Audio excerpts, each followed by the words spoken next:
presidente del Comité de Derechos Humanos de Nuevo Laredo, a quien le agradezco como siempre su buena disposición para poder tener una conversación breve con usted y con él, desde luego. Raimundo, le agradezco mucho que nos acepte la invitación.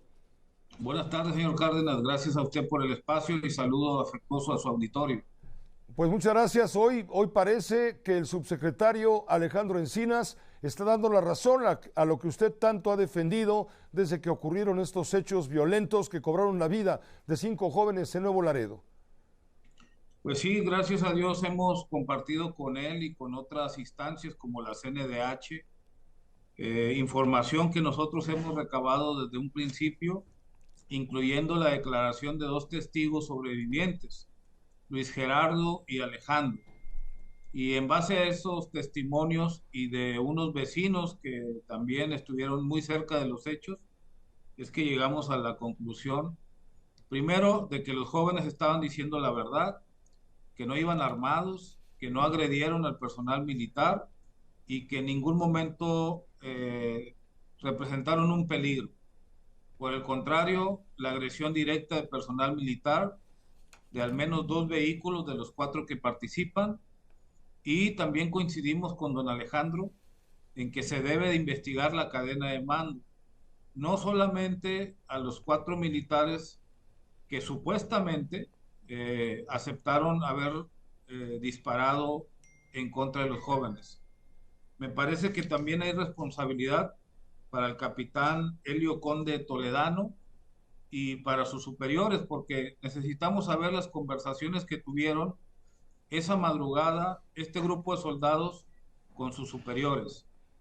También hay que recordar, señor Cárdenas, que los 2 jóvenes refieren 2 cosas muy graves, que los militares dispararon a uno de ellos estando ya herido, disparándole por la espalda, y a otro más en la cabeza, porque es la única herida que presenta a diferencia de sus demás amigos. Y finalmente, la negación de los primeros auxilios para cuando menos 2 de los ocupantes de esta camioneta. En síntesis, es una serie de errores, es una serie de abusos y es una serie de delitos que habrán cometido estos 21 elementos del ejército, 20 de ellos de tropa y cuando menos un oficial, y de los cuales 4 ya están detenidos por delitos militares en una prisión militar. De cualquier manera, ha sido enfático Alejandro Encinas. Corresponderá a la Comisión Nacional de Derechos Humanos también dar a conocer el resultado de su observación en todo esto, y claro, a la Fiscalía General de la República, que está investigando también este caso. Todo esto implica que la declaración de Alejandro Encinas habrá de ser tomada muy en cuenta, aunque en este momento son los militares quienes tienen el control del proceso de investigación, Raimundo. Bueno, sí, efectivamente, la Comisión Nacional de los Derechos Humanos, en cuanto a violaciones graves a los derechos humanos, que me parece podía tardar, no lo sé, hasta un mes, la conclusión del expediente de queja, pero en cambio la carpeta de investigación de la Fiscalía General de la República, señor Cárdenas, va muy avanzada. Creemos que en cualquier momento pudieran cerrar ya la carpeta de investigación y solicitar a un juez de control una audiencia inicial para imputar delitos repito, a más de 4 elementos del ejército mexicano.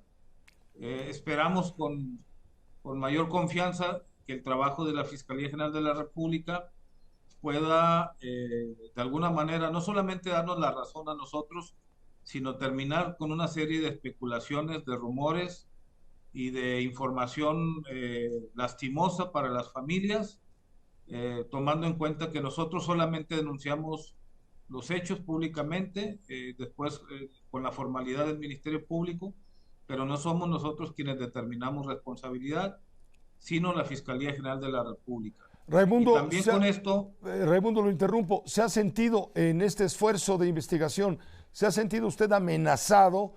Acuérdese que usted estuvo en las declaraciones recientes cuando se señaló que se advirtió pues que usted había sido uno de los objetivos de espionaje por parte de elementos del ejército a través del Centro de Inteligencia Militar esto en tiempo pasado, no inmediatamente, lo cual el presidente respondió señalando que no son actos de espionaje, sino son actos de inteligencia. Y usted y yo lo comentábamos aquí con la audiencia de que usted se sentía agraviado por eso que había ocurrido y había pedido, claro, por supuesto, atención de las autoridades. Sí, por supuesto, señor Cárdenas, pero antes de mi persona, antepongo la seguridad de las familias, la protección para las familias. Me preocupan más ellos que yo. Yo tengo 25 años documentando violaciones graves a los derechos humanos. De alguna manera sé cómo cuidarme, pero las familias están desprotegidas. Me preocupa mucho Luis Gerardo, testigo sobreviviente, Alejandro, testigo sobreviviente, porque hasta ahorita no tenemos ningún tipo de medidas de protección. En cuanto al Comité de Derechos Humanos y a los abogados que acompañan este caso, quiero informarle a usted, señor Cárdenas, a su auditorio, que este día hemos solicitado medidas cautelares a la Comisión Interamericana de Derechos Humanos, tomando en cuenta que la Comisión Nacional de los Derechos Humanos no ha hecho ningún pronunciamiento ni por la agresión que fuimos objeto, ni por los hechos de violencia del 26 de febrero, y mucho menos por el espionaje. Prácticamente para la CNDH no existimos. Entonces hemos decidido, el grupo de abogados y un servidor, solicitar la intervención de la Comisión Interamericana de Derechos Humanos para que se nos otorguen medidas cautelares y para que el gobierno mexicano adopte medidas para nosotros como defensores de derechos humanos y también, de ser posible, para las familias. Sí. Pues gracias, Raimundo, gracias por permitirnos esta entrevista con la audiencia de Grupo Fórmula Noticias. Que esté usted muy bien. Gracias, señor Cárdenas, muy amable. Gracias, y mientras tanto, muy buenas tardes, buenas noches, ya casi. Raimundo Ramos, presidente del Comité de Derechos Humanos allá en Nuevo Laredo. Esta fue una producción de Grupo Fórmula. Encuentra más contenido como este en radioformula.mx.